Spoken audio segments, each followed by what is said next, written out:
Hi everyone, welcome back to engineering prep. And ఈరోజు ఈ వీడియోలో మనం కంటిన్యూటీ గురించి అయితే డిస్కస్ చేద్దాం. సో ఇంతకుముందు నేను వీడియోస్లలో లిమిట్స్ అంటే ఏంటి, ఫ్రమ్ బేసిక్ నుంచి లిమిట్ అంటే ఏంటి, లిమిట్ని ఎట్లా అర్థం చేసుకోవాలి, అండ్ లిమిట్లో కొన్ని ప్రాబ్లమ్స్ చేసినాం. ఎల్హెచ్ రూల్ అంటే ఏంటి, ఎల్హెచ్ రూల్ మీద కొన్ని ప్రాబ్లమ్స్ చేసినాం. లిమిట్ ఎట్లా కనుక్కోవాలి, లెఫ్ట్ హ్యాండ్ లిమిట్ అంటే ఏంటి, రైట్ హ్యాండ్ లిమిట్ అంటే ఏంటి, లిమిట్ బేసిక్ నుంచి ఎల్హెచ్ రూల్ కంప్లీట్గా మనం ఇంతకుముందు వీడియోస్లలో కవర్ చేసినాం. ఇప్పుడు దాని నెక్స్ట్ టాపిక్ కంటిన్యూటీ. క్యాలిక్యులస్లో లిమిట్స్ అయిపోయినాయి మనం. ఇప్పుడు మనం కంటిన్యూటీ కదా. సో కంటిన్యూటీ ఏం చెప్తుందంటే, ఒకవేళ మీకు ఇచ్చిన ఫంక్షన్ కనుక కంటిన్యూస్గా కాదా అని తెలుసుకోవాలంటే ఏం చేయాలంటే, left hand limit x tends to A minus అంటే లెఫ్ట్ హ్యాండ్ లిమిట్ ఇది. So left hand limit should be equal to right hand limit and should also be equal to ఏంటి, ఫంక్షన్ యొక్క value. So left hand limit equal to right hand limit and function యొక్క value కూడా equal కావాలి. And ఇక్కడ main point ఏంటిది, F of ఏ మన function యొక్క value అనేది ఫైనైట్ వాల్యూ ఉండాలి, ఇన్ఫినైట్ వాల్యూ అనేది రావద్దు. ఇన్ఫినైట్ వాల్యూ వస్తే అక్కడ ఆ ఫంక్షన్ అనేది కంటిన్యూస్ కాదు, డిస్కంటిన్యూస్ అని అర్థం. సో మీకు ఒక ఇంపార్టెంట్ నోట్ ఏంటిదంటే, ఒకవేళ మీకు ఎక్కడైనా పాలినామియల్ ఫంక్షన్స్ కనబడ్డా, సైనోసోడియల్ ఫంక్షన్స్ కనబడ్డా, ఎక్స్పోనెన్షియల్ ఫంక్షన్స్ కనబడ్డా, ఈ మూడు ఎక్కడ కనబడ్డా కానీ అవి కంటిన్యూస్. కాకపోతే కండిషన్ ఏంటిది, where x belongs to r is a real number. Suppose ఇట్లున్నా అనుకోండి, ఒక ఫంక్షన్ ఉన్నా అనుకోండి, 5x² + 2x ఉన్నా అనుకోండి, ఈ ఫంక్షన్ కంటిన్యూసా కాదా, wear x is a real number అంటే x = 1 2 3 4 అట్లా ఏదైనా కావచ్చు. కాకపోతే ఇన్ఫినిటీ అనేది మాత్రం కాకూడదు. x అనేది ఇన్ఫినిటీ కాకుండా ఏ నెంబర్ ఇచ్చినా ఈ ఫంక్షన్ ఏంటి, ఈ బ్లైండ్గా చెప్పచ్చు. ఎందుకంటే ఇది ఒక పాలినామియల్, ఫంక్షన్ కాబట్టి ఏంటిది, ఇది ఒక కంటిన్యూస్ ఫంక్షన్. సో ఇది ఒక ట్రిక్ గుర్తుంచుకోండి, ఎగ్జామ్లో టైం సేవింగ్కి ఇది ఉపయోగపడుతుంది. మీకు ఎగ్జాంపుల్స్ వచ్చేసి ఏమి ఇచ్చిన, 3x + 2 mod of x + 1 ఇవి రెండు ఏంటిది, కంటిన్యూస్ ఫంక్షన్స్. ఇవి రెండు పాలినామియల్స్. అండ్ ఒక ఎగ్జాంపుల్ సాల్వ్ చేయడానికి మనం ట్రై చేద్దాం. ఓకే,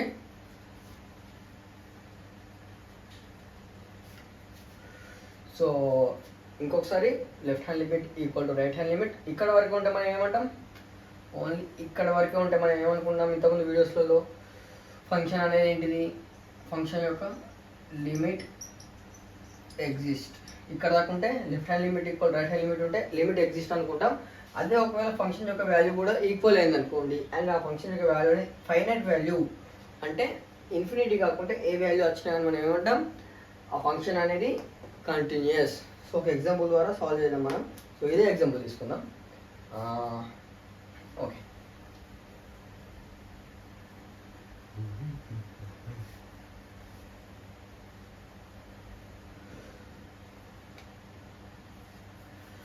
సో క్వశ్చన్ వచ్చేసి 5x² + 2x ఈ ఫంక్షన్ అనేది కంటిన్యూస్గా కాదా చెక్ చేయాలి.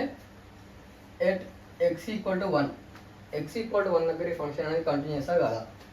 మనకు తెలుసు ఆల్రెడీ మనం ఏం చెప్పుకున్నాం, ఈ ఫంక్షన్ కంటిన్యూసే, కాకపోతే ఎట్లా చూద్దాం. So first left hand limit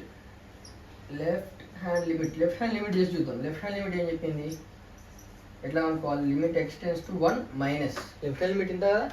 so 5x² + 2x ఇంతేనా. సో లిమిట్ అప్లై చేస్తే ఏమవుతుంది, 5/1² + 2/1 which is equal to 7. Okay, and right hand limit. ఒకవేళ మీకు ఇవి ఎట్లా right hand limit left hand limit ఎట్లా చేయాలి, లేకపోతే నేను ఆల్రెడీ మీకు ఎక్స్ప్లెయిన్ చేసిన, ఇంతకుముందు ప్రీవియస్ వీడియోస్లో లిమిట్స్లో ఎక్స్ప్లెయిన్ చేసిన, అక్కడ నుంచి మీరు చూసి మళ్ళీ ఈ వీడియోని కంటిన్యూ చేయండి. Okay, and right hand limit వచ్చేసి limit x tends to 1 + 5x² + 2x which is equal to 5/1² + 2/1 which is equal to 7.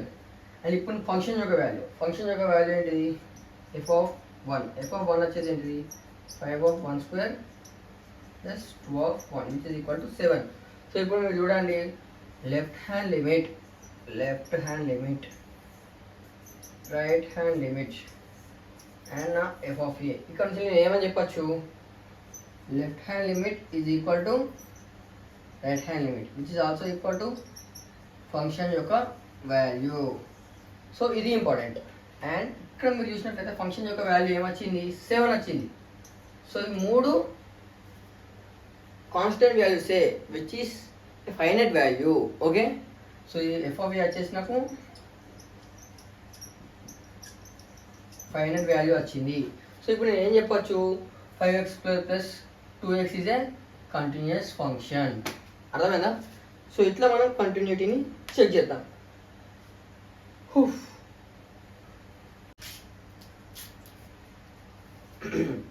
So ఇప్పుడు మనం క్వశ్చన్ చూసుకున్నట్లయితే ఎఫ్ ఆఫ్ ఎక్స్ వచ్చేసి ఏమన్నాడు, f of x is equal to 1 + 3x whole to the power of 1/x. When x value అనేది not equal to 0, x value అనేది 0 కానప్పుడు function యొక్క value ఇది మన ఫంక్షన్.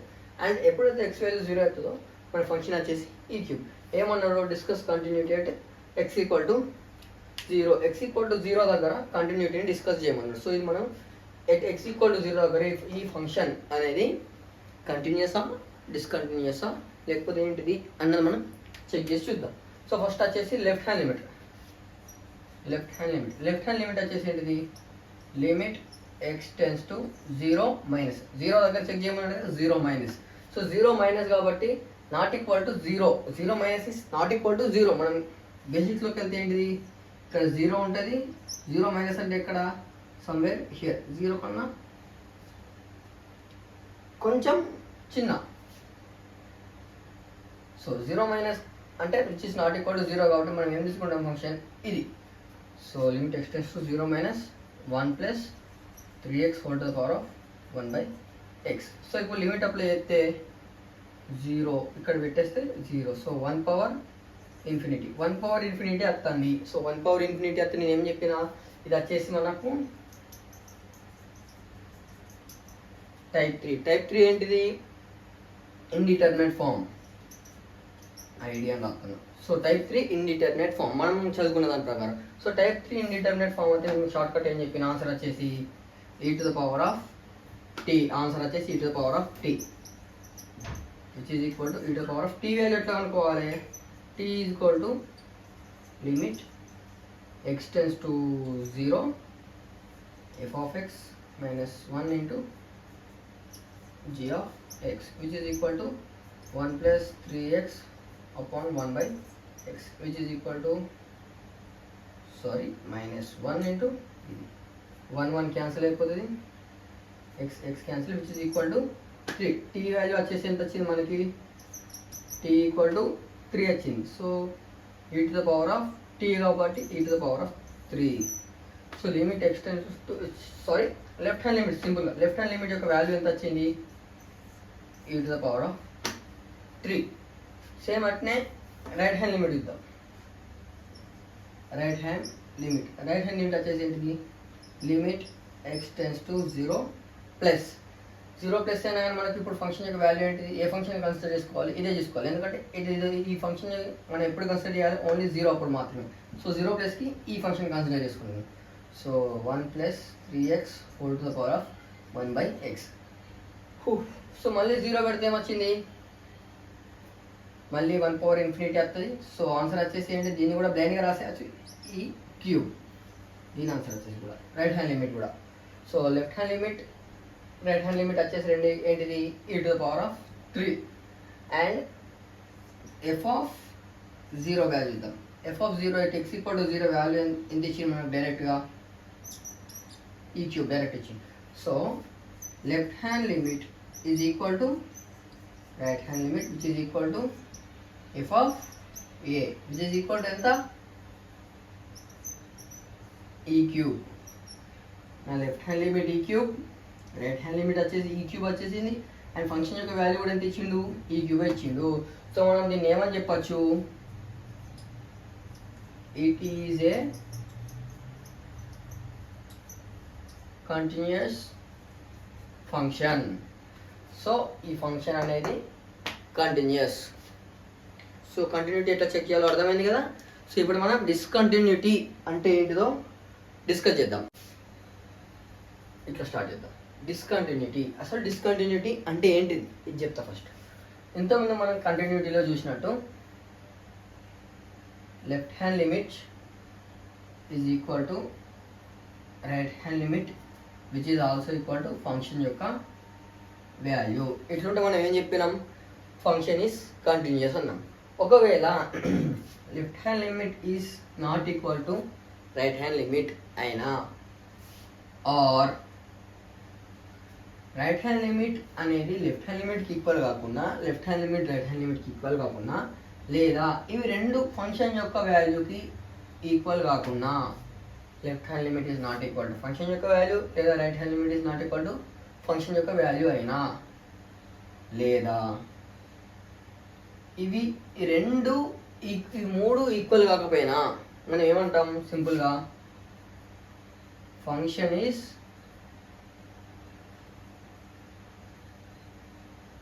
డిస్కంటిన్యూయస్. ఆ ఫంక్షన్ అనేది కంటిన్యూస్ కాదు.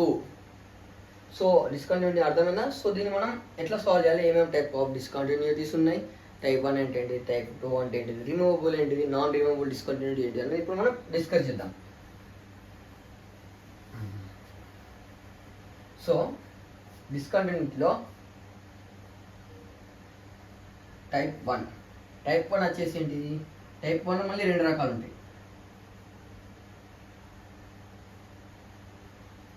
Removable discontinuity.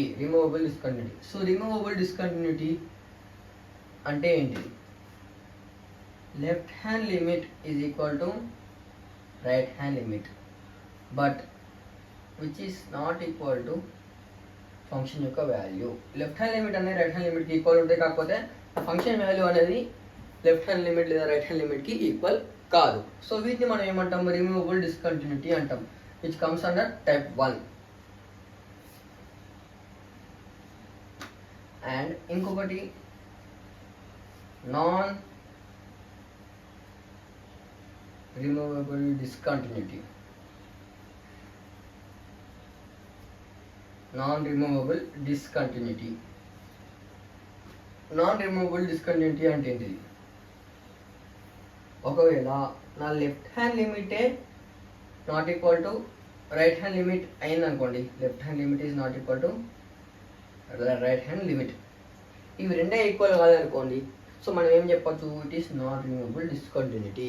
ఇక్కడ డిస్కంటిన్యూటీ మనం రిమూవ్ చేయొచ్చు, సో అందుకే ఏమన్నాం మనం రిమూవబుల్ డిస్కంటిన్యూటీ. సో ఇక్కడ left hand limit right hand లిమిట్కి ఈక్వల్ కాదు, సో మనం ఏమన్నాం non removable discontinuity. And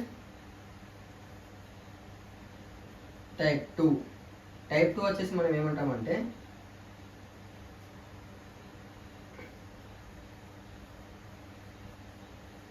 second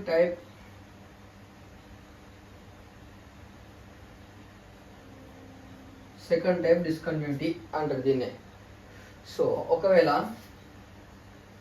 left hand limit or right hand limit or function యొక్క వాల్యూ లేదా ఇవి మూడు ఆల్ అంటే ఇవి మూడు, left hand limit, right hand limit లేదా ఫంక్షన్ యొక్క value or any two or more రాద్దాం,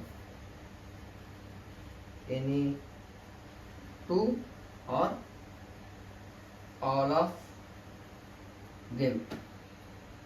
ఇవి ఏవైనా ఇండివిజువల్గానైనా లేదా ఎనీ టూ అయినా లేదా ఆల్ ఆఫ్ దెమ్, ఈ మూడు అయినా టెన్స్ టు ఇన్ఫినిటీ లేదా ఇన్ఫినిటీ వాల్యూ వచ్చింది అనుకోండి, మన ఫంక్షన్ యొక్క వాల్యూ ఇన్ఫినిటీ వచ్చిన, right hand limit left hand limit ఏ వాల్యూ ఇన్ఫినిటీ వచ్చిన, సింపుల్గా ఇన్ఫినిటీ వచ్చింది అనుకోండి, ఆ సెకండ్ టైప్ డిస్కంటిన్యూటీ, దాన్ని మనం టైప్ 2 అని అంటాం. సో ఫస్ట్ టైప్ వచ్చేసి ఏంటి, టైప్ 1 వచ్చేసి ఏంటి, రిమూవబుల్ నాన్ రిమూవబుల్ అంటే ఏంటిది, left hand limit equal to right hand limit but నా ఫంక్షన్ యొక్క వాల్యూకి ఈక్వల్ కాదు.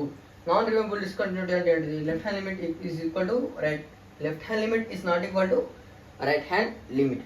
అండ్ సెకండ్ టైప్ డిస్కంటిన్యూటీ అంటే ఏంటిది, లెఫ్ట్ హ్యాండ్ లిమిట్ లేదా రైట్ హ్యాండ్ లిమిట్ లేదా ఫంక్షన్ యొక్క వాల్యూ మూడిట్లలో ఏదైనా లేకపోతే మూడైనా ఏవైనా రెండైనా ఇందులో ఇన్ఫినిటీ వాల్యూ వస్తే, బ్లైండ్గా ఇన్ఫినిటీ వాల్యూ వచ్చిన ఆ సెకండ్ టైప్ డిస్కంటిన్యూటీ. డైరెక్ట్గా ఇన్ఫినిటీ వాల్యూ రాలేదు, ఈ మూడు ఈక్వల్ అయితే లేవు, అప్పుడు మనం ఏం చేయాలి, టైప్ 1లో రిమూవబులా నాన్ రిమూవబులా వీటిని మనం కన్సిడర్ చేసుకుంటూ చూసుకొని అక్కడ అప్లై చేయాలి అంతే. అండ్ వీటి మీద ప్రాబ్లమ్స్ అనేది నెక్స్ట్ వీడియోలో సాల్వ్ చేద్దాం మనం. సో దీన్ని నోట్ డౌన్ చేసుకొని నోట్స్ తీసుకోండి. అండ్ ఒకవేళ మీకు లిమిట్స్ గురించి తెలియకపోతే ఇందులో కూడా లిమిట్స్ ఉంటాయి బేసిక్గా. సో లిమిట్ యొక్క కొంచెం చిన్న ఎక్స్టెండ్ అంతే, ఏం లేదు. సో లిమిట్స్ గురించి తెలియకపోతే నేను ఆల్రెడీ ప్రీవియస్ వీడియోస్లో చెప్పిన, అక్కడ నుంచి చెక్ చేసుకోండి. అండ్ ఈ వీడియోలో మనం కంటిన్యూటీ అంటే ఏంటి, డిస్కంటిన్యూటీ అంటే డిస్కస్ చేసాం. నెక్స్ట్ వీడియోలో నేను మీకు గ్రాఫికల్గా ఎక్స్ప్లెయిన్ చేయడానికి ట్రై చేస్తాను. కంటిన్యూటీ అంటే ఏంటిది, అసలు ఎట్లా కనబడుతుంది కంటిన్యూటీ, ఎందుకు చెప్తాం కంటిన్యూటీ, ఎట్లా చెక్ చేస్తాం. అండ్ హోప్ ఈ వీడియో మీకు అర్థమైంది అనుకుంటున్నాను ఈ వీడియో కింద. అండ్ ఒకవేళ మీకు వీడియో నచ్చినట్లయితే లైక్ చేయండి, షేర్ చేయండి, సబ్స్క్రైబ్ చేయండి, సపోర్ట్ us.